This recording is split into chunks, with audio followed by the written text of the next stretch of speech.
Welcome back to the show. Let's go ahead and get things underway. My first guest tonight is an up-and-coming stand-up comedian. He plays packed houses every night. He's making a great name for himself, and I'm very fortunate to have him on the show tonight. Please welcome stand-up comedian Kai Miller. How's it going, guys? Good to be here. Thanks for having me, Jamie. I appreciate it.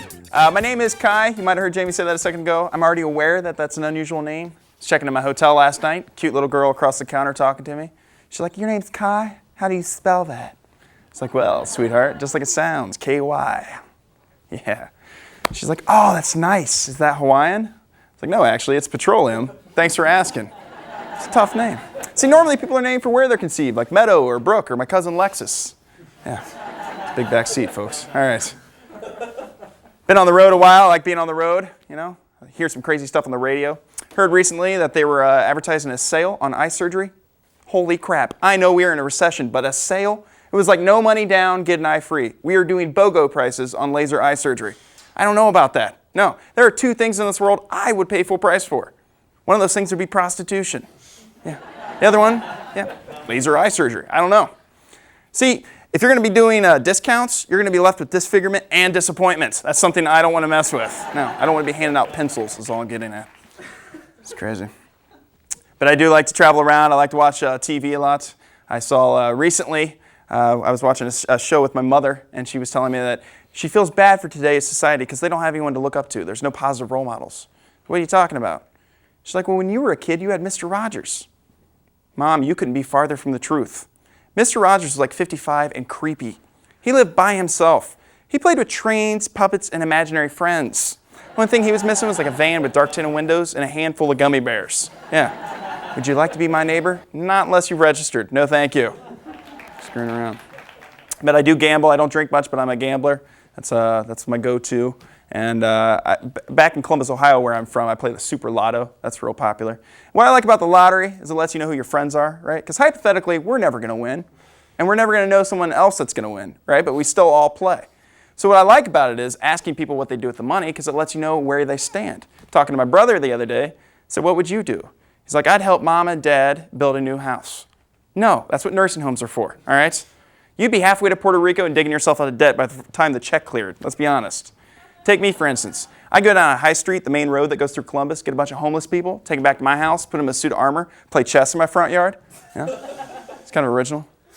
Told that joke the other day, and there was actually a little lady that approached me after one of my shows. You know, "I think you took that joke a little too far. I don't think you'd really do that if you had the chance." I was like, "Fair enough. You got a Walmart? We can get red, black sweatpants, play checkers. I'm cool. It's fine." She didn't like that joke, not one bit. She tells me that you shouldn't belittle humanity. You should give back to those less fortunate. That's what she said. I said, hey, I understand, all right? Sometimes when I'm cleaning out my car, don't judge a book by its cover, all right? I grab that handful of change under the seat, throw it out in the road, play homeless hippos. Yeah, stuff. One thing that's real controversial right now is marijuana. That's a thing that's in the news. I saw recently a lot of states are starting to legalize it, which I think is great. But I think if we're going to legalize it, we have to break through the stereotypes. I think that's most important. One of the stereotypes being that marijuana users or smokers are actually lazy. I just saw an anti-pot commercial, that's what they called it, anti-marijuana commercial the other day that said, quote, "My best friend is lazy. All he does is sit on the couch." Really? Really? Someone else's best friend just got 8 gold medals in the Olympics. So there goes your theory. Thanks, guys. That's my time. I appreciate it. Hey. Thank you. Thank you. Thank you.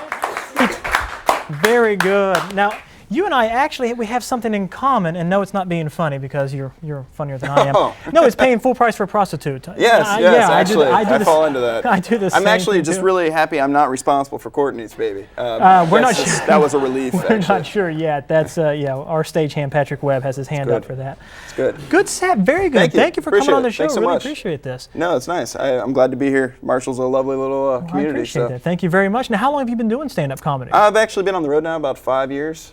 So just shy of 5 years. So you've seen a lot and done a lot. I have seen a lot and done a lot, which is pretty exciting. Each week I'm in a different city, so it's cool getting to go around the country and see all these different areas. So. Most memorable experience, what is it? Most memorable stands out in your mind? Actually, just happened a couple of weeks ago in Youngstown, Ohio. Oh boy.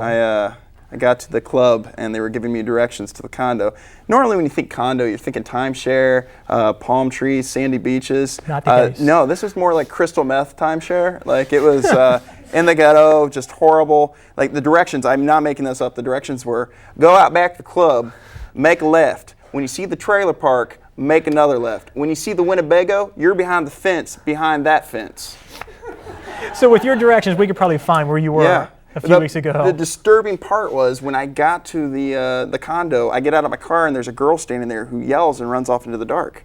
So I'm just like, okay, thanks for the welcome, Youngstown. I appreciate it. Yeah. So I grab my bags, I'm getting out of the car, and I come walking up the door. She goes into the apartment that I'm supposed to be going into. So I'm thinking, not a good sign. Something that's not right here. So I thought it was my imagination, but I could have swore she was wearing a Psych Ward t-shirt. When the door opened, that's who greeted me, was a girl in a Psych Ward t-shirt and a guy standing next to her with a hat kind of crooked, very funny comedian, Tom Simmons, good buddy of mine. But at the time, I was caught off guard. I'm thinking, hey, I'll just take a pound and get out of here, and I didn't know what was going on. So I walk in there, I'm just kidding, and I walk in there, and it was very strange. Here what had happened was she was a 14-year-old runaway who was harboring in our condo. Neither one of us, Behind we're the from Winnebago. out of state, we don't know anything, I don't know what his personal influence and tastes are. I just told him, I said, hey, leave Dateline to you, I'll go to the back room. Chris I got out of Matthews there. shows up, I'm Crazy. looking for Kai Yeah, Miller. exactly.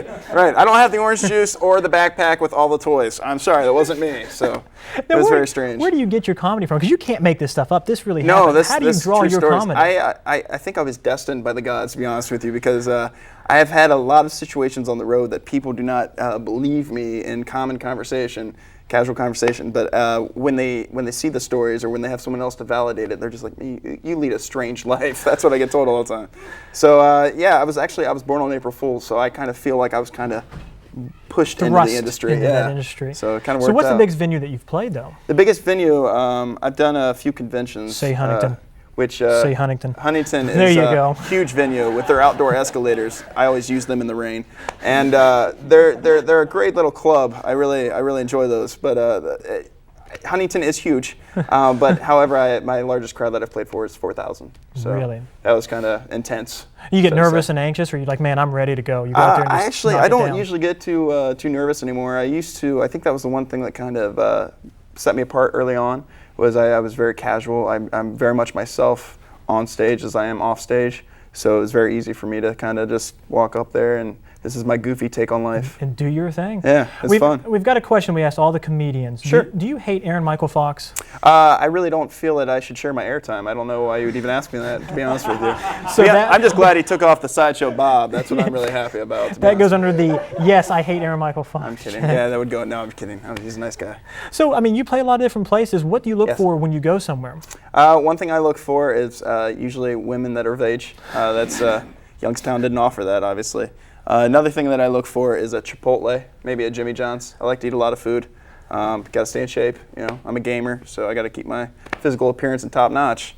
Thumbs working and everything. So that's Thank you very much Thanks for being so on the much. show. If you don't have anything to do, we have a We Are Marshall movie for Awesome. you to take. No, it's full screen. I'm I sorry. think I'm the only one in Huntington that hasn't slept with Matthew McConaughey. I think. Wow, that's rough. And it's true, Okay, probably. We Are Marshall. I'm just kidding, folks. We Are Marshall.